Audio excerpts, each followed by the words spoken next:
मरहम YouTube channel को subscribe करें और बेल के आइकन पर क्लिक करें।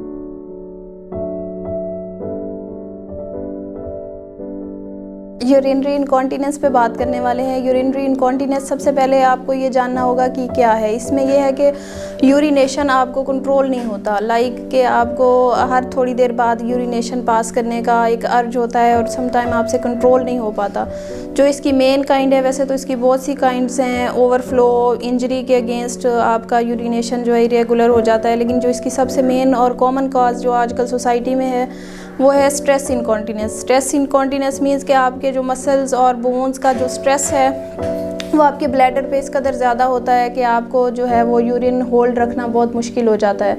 ओल्ड एज में यूरिनेशन के बहुत से जो है ना कॉजेज़ हैं, लेकिन यंग एज में यूरिनेशन आप कंट्रोल नहीं कर पाते हो, होल्ड नहीं कर पाते हो, तो ये एक बड़ी परेशान कुन और बड़ी एम्बेरसिंग कंडीशन हो जाती है जिस पे बहुत कम डिस्कस किया जाता है। तो यूरिनरी इनकॉन्टिनेंस होता किस लिए?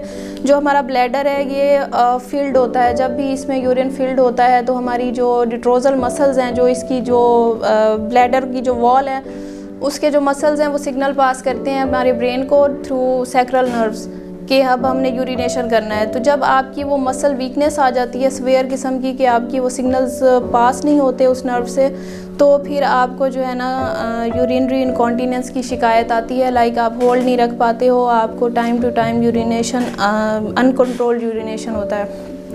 अब उसकी जो साइन एंड सिम्टम्स तो वैसे टॉपिक के अंदर ही मौजूद हैं कि यूरिन का अनकंट्रोल्ड होना या होल्ड ना हो पाना।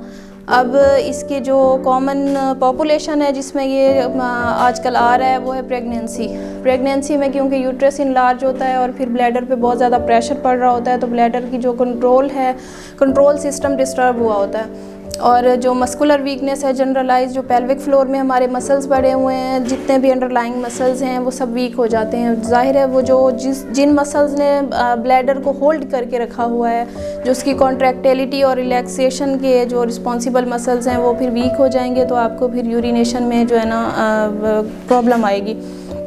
उसका अब जो इलाज फिज़ियोथेरेपी में है, फिज़ियोथेरेपी से रिलेटेड आप बड़ा कंफ्यूज होंगे कि इसका तो फिज़ियोथेरेपी में कोई रोल हो सकता है, ये तो एक डिफरेंट सा एक कॉज है। लेकिन बिल्कुल है फिज़ियोथेरेपी का, क्योंकि डायरेक्ट मस्कुलर रोल है और इसमें हमारी पेल्विक फ्लोर मसल वीकनेस हो चुकी होती है। यूरिनरी इनकॉन्टिनेंस में ब्लैडर के मसल्स वीक होते हैं और क्योंकि नर्व की सिग्नलिंग वीक होती है, तो इसलिए इसमें फिज़ियोथेरेपी का डायरेक्ट रोल है। मेडिकेशन की जो बात है वो है, उसके सिम्टम्स और होते हैं। लाइक अगर आपको इंजरी हुई है या आप ओल्ड एज में हैं, आपको स्ट्रोक है, पार्किंसंस है, उसके अगेंस्ट जो इनकॉन्टिनेंस होता है वो और टाइप का होता है। ये जनरल इनकॉन्टिनेंस जो यंग पॉपुलेशन में आता है, या प्रेगनेंसी इंड्यूस्ड ये जो है कॉन्टिनेंस है, इनकॉन्टिनेंस, ये इसकी मैं बात कर रही हूँ। इसमें हम फिज़ियोथेरेपी में कीगल एक्सरसाइजेस कराते हैं। इसका जो इलाज है वो सबसे पहले हम इलेक्ट्रिक थेरेपी से हम थोड़ा सा मसल को टोन अप करते हैं। जो एटोनिक मसल्स होते हैं उनको हम टोन अप करते हैं ताकि वो ब्लैडर को होल्ड करने की कैपेसिटी उनकी इंक्रीज़ हो सके।